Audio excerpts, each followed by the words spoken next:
Hello beautiful people, welcome to my channel Shizika the cartoon girl. ఈరోజు మనం చాలా తొందరగా 5 నిమిషాల్లో నోటికి ఎంతో రుచిగా ఉండే బెండకాయ నిలవ పచ్చడి ఎలా తయారు చేయాలో చూసేద్దాం రండి. ముందుగా ఒక గిన్నెలో ఆయిల్ పోసి బెండకాయలను పెద్ద పెద్ద ముక్కలుగా కట్ చేసుకొని డీప్ ఫ్రై చేసి పక్కన పెట్టుకోవాలి. తర్వాత అదే నూనెలో కొద్దిగా జీలకర్ర, ఆవాలు, ఎండుమిరపకాయలు వేసి మంచిగా ఫ్రై చేసుకోవాలి. తర్వాత దాంట్లో కొద్దిగా కరివేపాకు వేసుకోవాలి. అవన్నీ మంచిగా ఫ్రై అయిన తర్వాత దానిలో కొద్దిగా వెల్లుల్లిపాయ పేస్ట్ వేసి పోపంతా మంచిగా వేగేదాకా కలుపుతూ ఉండాలి. ఇలా మంచిగా వేగిన తర్వాత దీన్ని చల్లార్చుకొని పక్కన పెట్టుకోవాలి. తర్వాత ముందుగా వేయించి పెట్టుకున్న బెండకాయ ముక్కల్లో ఒక స్పూన్ ఉప్పు, ఒక స్పూన్ కారం వేసుకోవాలి.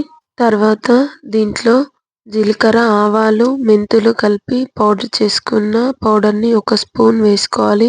నేను దీన్ని ముందుగానే తయారు చేసి పెట్టుకున్నాను. తర్వాత దీంట్లో కొద్దిగా పసుపు వేసుకోవాలి.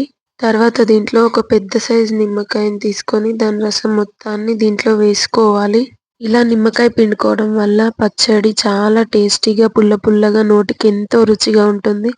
నిమ్మకాయ పిండిన తర్వాత మొత్తాన్ని మంచిగా కలుపుకోవాలి. కలుపుకున్న తర్వాత చల్లారిన పోపుని పచ్చడిలో వేసి మళ్ళీ అన్ని ముక్కలకి ఉప్పు కారం అంతా ముక్కలకి పట్టేలాగా మంచిగా కలుపుకోవాలి. మంచిగా కలుపుకున్న పచ్చడిని ఒక ఎయిర్ టైట్ కంటైనర్లో కానీ లేదా ఒక గిన్నెలో కానీ వేసుకోవాలి. మా ఇంట్లో ఈ పచ్చడి ఒక్క రోజులో అయిపోతుంది కాబట్టి నేను ఒక చిన్న గిన్నెలో దీన్ని పక్కన తీసి పెట్టాను.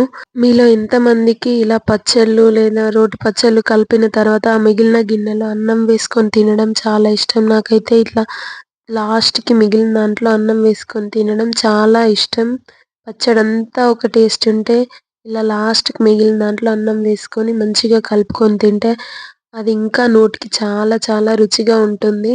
Thanks for watching my video. Please do like, comment, share and subscribe my channel Shizuka the Cartoon Girl. Thank you.